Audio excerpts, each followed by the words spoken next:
Welcome in to the Soren Sports Podcast. I am your host, Braden, and as always, I am joined by that pineapple who does not live under the sea, and no, he did not fly south for the cold weather that we're already getting, Alan Pena. Alan, how we doing today, buddy? I've been pretty good. Just pretty much now with a new schedule coming up. I'm still waiting for it in my new job, but other than that, it's been awesome. It's been tremendous.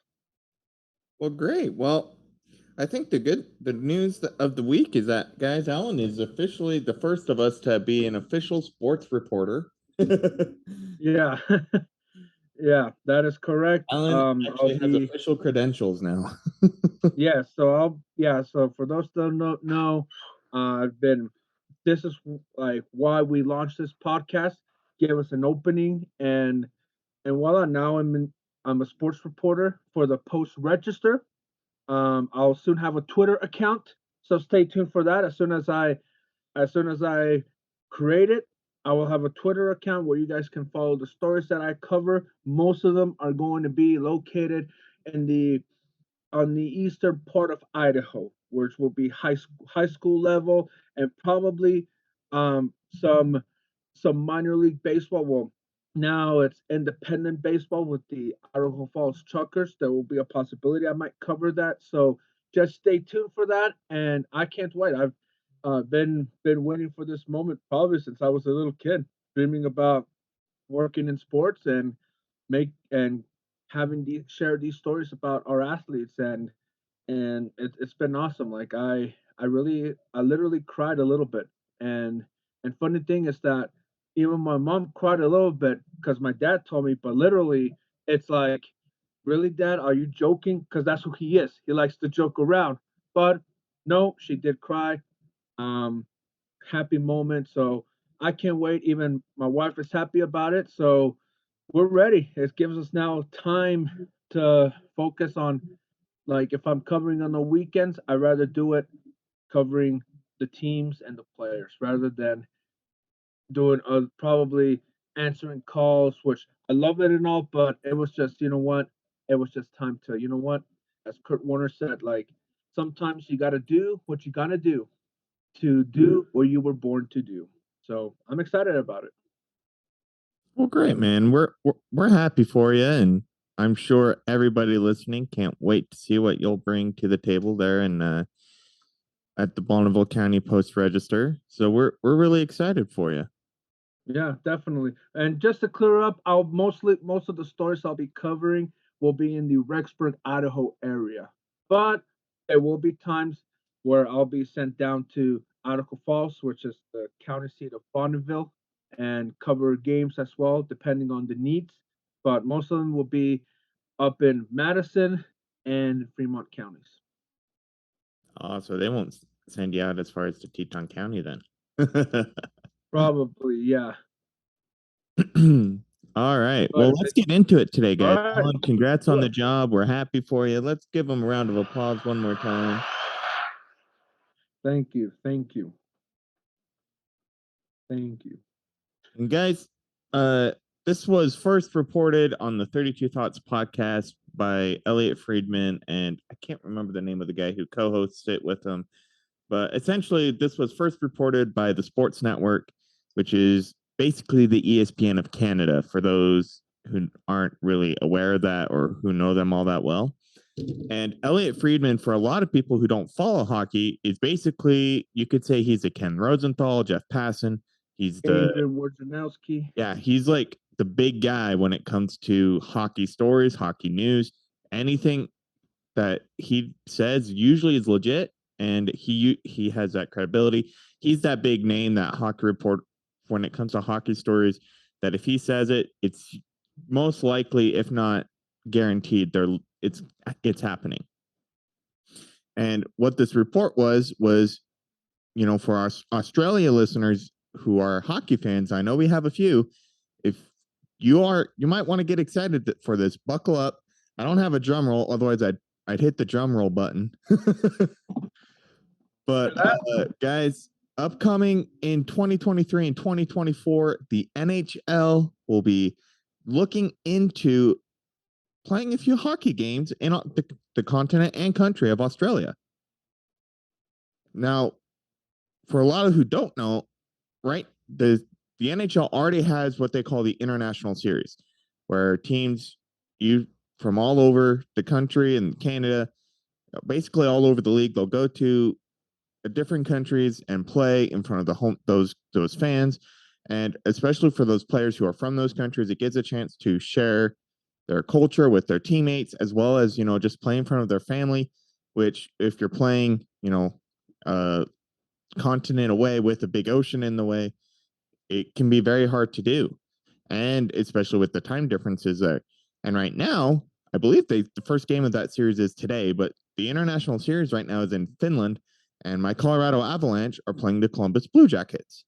And so, for the Finnish players, this is really exciting. For Swedish players, who live so close to Sweden or are so close to home in Finland, it's a really big deal. But Alan, as we look at Australia, what were your first reactions when I sent that uh, rumor, or that Elliot Friedman new breaking thing? Well, it's interesting because really Australia, it's I don't know, it's you could kind of say it's becoming a sports country now. Like they're starting to become a powerhouse. Like we looked like in the Summer Olympics, we looked at in swimming that I can't remember her names, but she was one of the top rivals with Katie Ledecky. She's from Australia. She won several. She medaled probably I don't know how many times, but a lot of them were gold. You look at basketball in Australia, that has been growing exponentially big time. And even this year, Australia, they've had great teams in the Tokyo Olympics. They finally medaled. They got bronze, which pretty much it's huge. Just like how baseball is huge in the Dominican Republic, basketball is the same in Australia. And hockey, I think for them, I would say it's at first it's like hockey, like where's snow? Like who plays in the snow? Like there's no snow in Australia. But then again, the NHL and a lot of these leagues, they want to hit markets that either they have been touched, but it hasn't been grown, or you know what, they have been touched and it's growing. Let's ride that momentum, and I think it's going to be interesting having a league in Australia. I know there will be nice weather, being out in the outback, and probably see some kangaroos coming from the land down under. But I think it's going to be interesting. Really, I'm not saying it's a bad idea. I think it will be good. Let's see how they react. And obviously, we've seen this before, and obviously, we'll talk about that as well. And and we'll. I'd say it's pretty good so far. It's interesting, but I would say it's pretty good to start. Yeah, and I think it's really interesting too, Alan. Gary Bettman, the commissioner, he, whether you like him or you hate him, everyone can admit he's done one great thing for the NHL. Sorry about that. He's done one really great thing for the NHL. What has he done for the NHL since he's been commissioner of the league? Well, expand. He's expanded the league. He's expanded the fan base. He brought the teams to Arizona, to Vegas, to Seattle, you know, Florida. The Florida Panthers and Tampa Bay Pretty much Lightning, I everything believe, in the was South. under his reign. Pretty much everything in the South. Pretty much. So anywhere there's an NHL team that wasn't there in the 90s before he took over, Gary Bettman brought those teams into existence. He's grown the NHL hockey fan base, and under his, I guess, tutelage or commissionership, whatever, I was whatever. tutelage will Yeah, I don't probably want be to say reign because he's not really reigning over anything, but his era, right?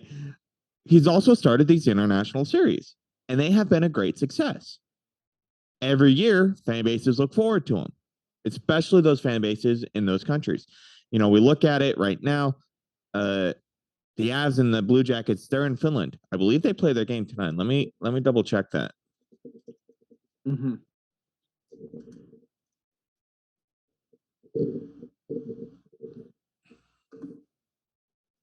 Sorry, they call it the Global Series, and so some teams are going to Well, hang on. Yeah, so some teams will be going to Germany, some to Switzerland, some to the Czech Republic, it looks like. And so Australia might be the next part on this list, right?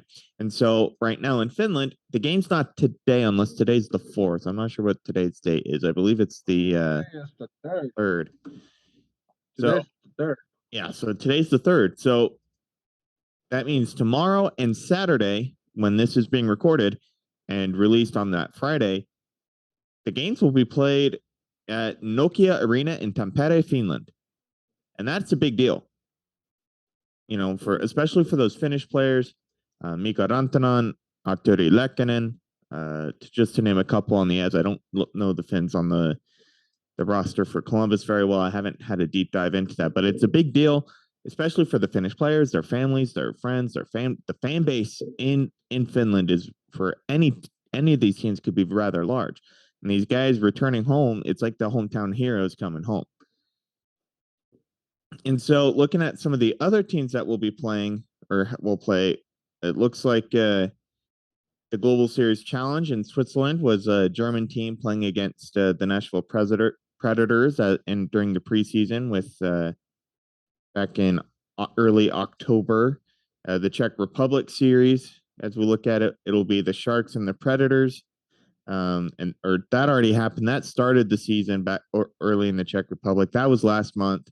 And then the other challenge in Germany will be the San Jose Sharks versus Wiesbaden Berlin in the Mercedes-Benz Arena. Well, that already happened. So looking at it, this is just the last series for the year. But we look at it, Alan, this is a big success for any NHL team, their fan base, their players, and everything. It's been a great success. We've seen it grow in the past years that it's been a part of the league, but unfortunately, because of COVID and the pandemic, they had to take a pause. And I believe the Blue Jackets and Avalanche were supposed to go to Finland back in 2020. Mm-hmm. Yeah, but I agree. I think that we've seen success when the North American leagues want to go global, and it's been fantastic. Like we have not seen any failures of it at all. And the big thing about it is that it sets the tone from the beginning. We've seen precedents of this. I'll give you an example. Um, they used to host the NBA used to host exhibitions in Canada to get people excited about basketball. And then out of the blue, the Raptors were born. They came to Toronto. And at first, yeah, it was still good in all this Toronto, but a lot of the parents were taking their kids are like, what's basketball? Like, how does it work and all? But then with the Raptors, what helped was obviously getting players to embrace Toronto. One of them, Vince Carter, and because of that, you had the Jamal Murrays, the Andrew Wiggins, the Kelly Olynyk's, the R.J. Barrett. That oh, you know what? I like basketball. Those kids that would watch grew up to become players in the NBA. So could Australia do the same thing? I think it possibly could. Australian players watch kids, they'll be like, you know what? Let me play hockey. I could do what these guys did and bring pride to Australia. And it could have that effect. Would it would it be the same like, oh, let's bring a franchise to Australia? We don't know. But I think that impact can happen. So it there is precedent to this and it has been successful. Right? I mean, we look at, the Boston Red Sox, New York Yankees series that happened a few years ago in London, how great of a success that was. We look at the NFL doing a similar thing with the London games. These leagues are looking for ways to expand their marketability, internationally. And I think when it comes to the NBA and the NHL and even maybe MLB, those are the best leagues suited to expand internationally because these sports are already all across the league. Now, Alan, quick question for you. What teams would you suspect would actually end up going to Australia if they find a site during the course of this investigation? A team that could go to Australia. I'm gonna have to be the bearer of bad news from my home state, but I think I could see the Coyotes move. They could go over there. I think they would have tremendous success. And besides, they're having, even though now they've settled their issues for now, Mhm. I just felt that for some reason or another, they're gonna mess up their lease again. And right now they're playing at the stadium at Arizona State University where basketball and wrestling is going on. And I've been to that stadium. It's a pretty nice stadium, but it's like you're playing at a college stadium, but okay, but I could see the Coyotes moving over there and I think uh, they could have a lot of success. They will struggle just like any expansion, but obviously, if you build, you know the Field of Dreams saying, if you build it, they will come. If they build the team correctly, you're gonna have an exciting fan base, and they'll be with you even during the downtime. So I could see that happening. Right. Well, Alan, I think you're momentarily forgetting how long of a flight it is from That is anywhere true. in the states Yes. to Australia. So I don't foresee a team being placed in Australia, Not right unfortunately. now. Not right Unless there's a now. I'm way we can saying teleport probably. teams or air travel gets way better. But I don't see a team going anywhere in Australia just because of the travel time and what that would do. Basically, the Australian team would have their own home field advantage. It'd be more likely a team gets placed in Europe before Australia. But And that's true. I Yeah. think But will it happen? having like a couple games played by these NHL teams in an Australian site could be a pretty big deal. And the Coyotes, while they're not necessarily the best the league has to offer, they could be a candidate to go because of the proximity of airports as well as that might lessen travel time for to the area. So that's a good candidate. I think though generally it's usually a team that showcases the best of the best of the NHL. So Hmm. I think if Ovechkin and Crosby are still playing, we could see the Penguins and Capitals go over to Australia for a couple Yeah. games. I think we could see the Lightning and Lightning. Edmonton Oilers go over. And, yep. Yeah. Colorado's But an yeah. easy candidate. Yeah, they are. Vegas, I think you want to show your best, and that's a good start. And really, it will grow the game in Australia. And look, Australia, as I mentioned, it is a sports one of a sports country nation. Like you may say, oh, I go to Australia for the surfing and looking at kangaroos, the desert life, all of that, which is nice and all. But also when you realize, oh wait, there's some leagues like, oh, let me see how that basketball league is going. And and right there, and that's why even the NBA, and we'll get into it, even the NBA, they announced that hey, they're gonna showcase one Australian team because of one player by the name of Victor Wembanyama will is a potential number one pick. Think about that. An NBA league showing a league from Australia that one team just because he's going to be a number one pick. You don't see that a lot in other sports. So um, I think it is good to showcase that and like I mentioned, like will we see a franchise move? I would say yes, but probably might be when we're about 50 or 60 years old, probably even 70. maybe. And Alan, I just googled. Are there any current Australian players in the league? Because that's a big part of what would start this move or this or the that's probably what would have inspired this process. And it looks like after, according to Wikipedia, not necessarily the best sorts to go off of right now, but back in 2017, a forward by the name of Nathan Walker uh, joined the league. He was the first Australian player to play in the league. He's played in Australia. He's played in the Czech Republic. Obviously, he spent time in the NHL and AHL. He looks like he's won a gold medal in Division Two in the Ice Hockey World Championships. So One thing I didn't already know, and I should have looked up before this podcast and we recorded, was there's actually currently a hockey league in Australia, and Australian fans are like, well, wait a minute here. But it's also like, you know, as we look at it, there's so many things that just build up to this, right? And we look at it, and being the first players opens the doors for so many things, right?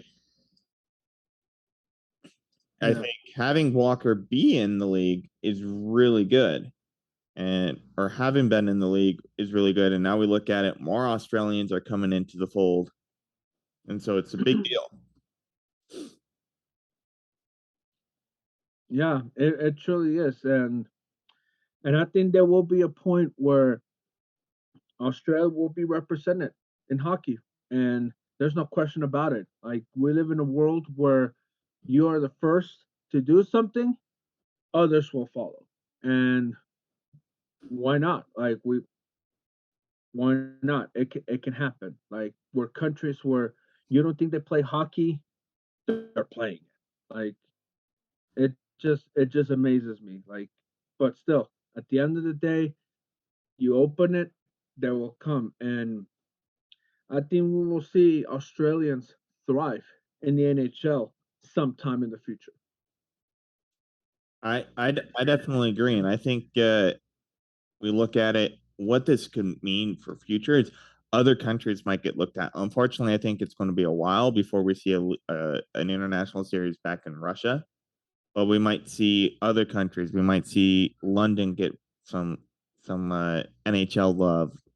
I think they have in the past. It might return. Mexico might get some. You know, uh, Italy or Albania, Greece, any of these other countries. Austria is another good one, with good league representation.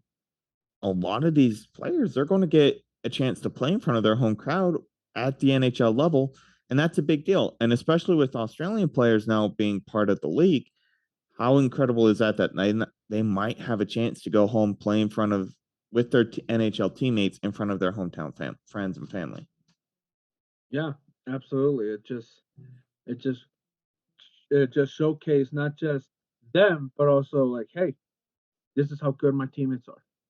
And the spotlight, even though yeah, it will be on them, but also the spotlight will go to their teammates and see, oh, this is who he is. Like, okay, like, and they'll remember that forever. And like I said, those kids that they're right now, they're about 8, 9 years old, 10. They'll see that and they're like, you know what? I want to do that. I want to be a part of that. And especially those Australian kids, they'll say, you know what? I want to do that. I want to not just play in the best hockey league in the world, but I also want to represent my country in the Olympics and and be able to show that hey, we can compete with the Canadas, we can compete with the Czech Republics, the Finnish, the Swedish, the now the Russian Olympic Committee. We want to we can compete with the United States. We can compete with these guys. Right. And I think there's it's only going to continue to grow, and it's only going to really add to this thing, or this league, its prestige, and it's only going to continue to grow the fan base. And I think, with hockey generally being the final team in the big four for a lot of people, um in the North American continent, having it be put on this limelight in the international stage has allowed it to grow exponentially. Every time we see the international series, we see more or more players from that particular country join the league. Probably see we already have a large amount of Finnish players. We might start, and we'll see more in the coming years.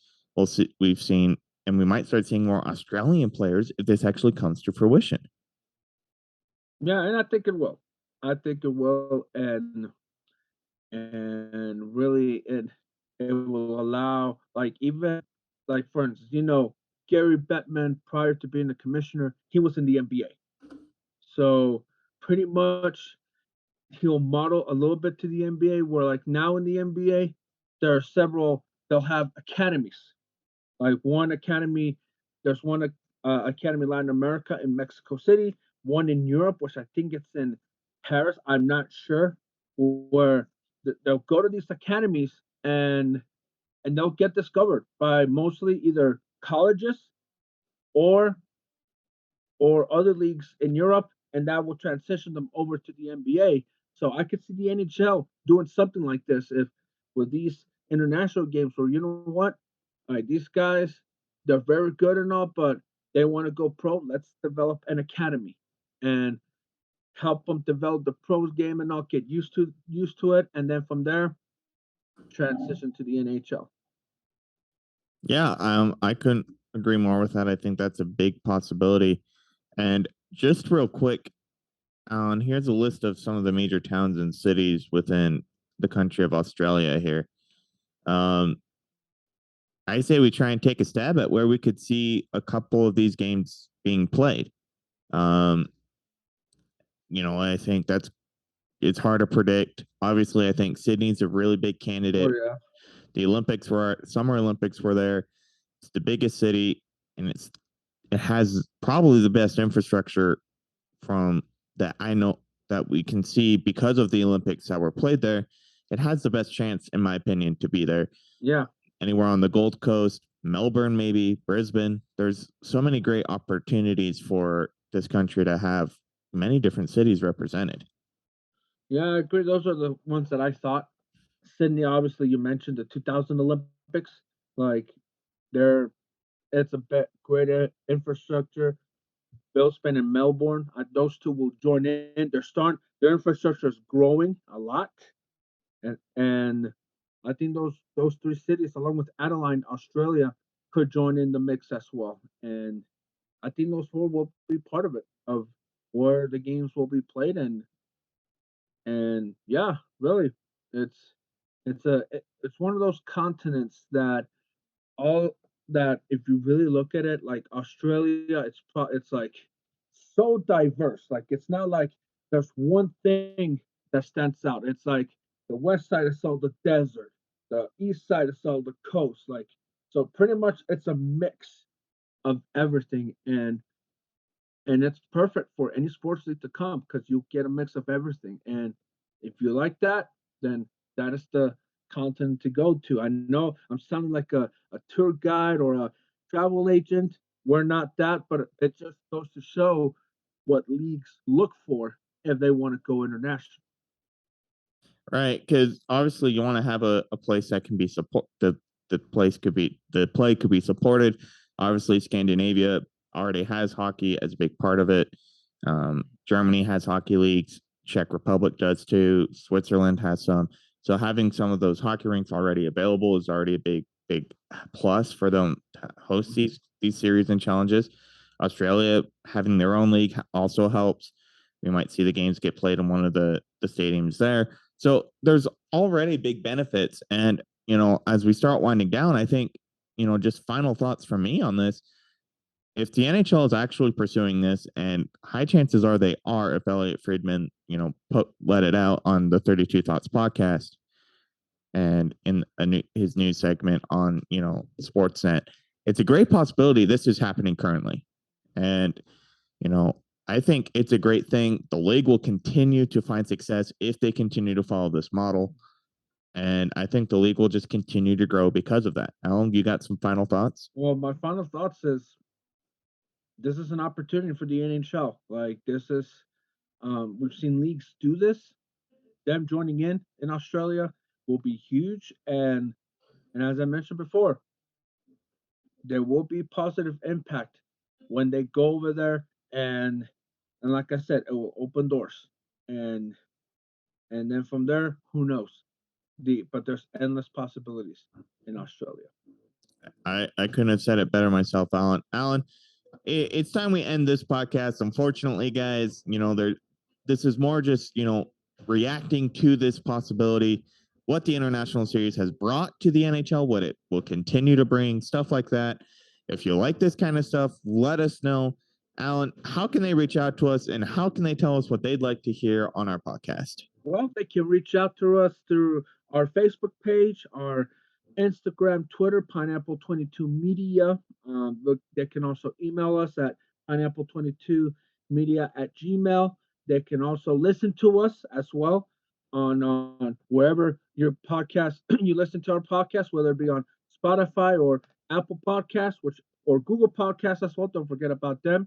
We also have a YouTube channel under Pineapple22 Media where you can see our beautiful faces, see who we are, and also an opportunity for us to leave a comment on whatever opinions you have on based on what we've talked. Our episodes are still there. If you have not seen our other episodes, go ahead and listen to them or watch them, whatever you feel like, and you'll hear what we have to talk about and really just get into what we love to not just talk but also live and breathe as well. I couldn't have said it better myself. And guys, if you like what we do here at Pineapple 22 Media with Soren Sports, we're always looking to grow. So tell someone about us, tell someone, just recommend us, maybe leave a 5-star review, help boost that algorithm, as everyone on YouTube, TikTok, and everywhere likes to say that's creating content. Just boost it, help us out. Let's just show your friends, show them what we have to offer. I hope y'all like it. Just let us know. And guys, peace out.